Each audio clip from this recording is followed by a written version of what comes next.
आपण पाहत आहात जनहित प्रवर्तक वृत्तवाहिनी सिटी लाईन न्यूज. पाहत रहा. संगमनेर तालुक्यातील साकूर येथील पत्रकार सहदेव जाधव यांच्यावर पिस्तूल रोखून धमकी दिल्याप्रकरणी 3 जणांवर अखेर गुन्हा दाखल झाला असून पत्रकार संरक्षण कायदा व आर्म ॲक्टनुसार पहिलाच गुन्हा दाखल झाला आहे.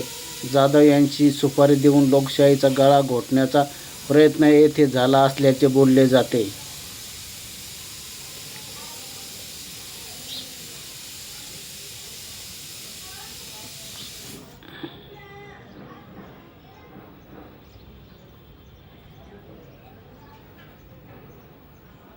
लोकांसाठी, लोकक्रांतीसाठी जनहित प्रवर्तक बनलेले निर्भीड, निपक्षपाती web portal, YouTube channel city line news like करा, कमेंट करा, सबस्क्राईब करा, बेल आयकॉनवर दाबून शेअर करायला विसरू नका.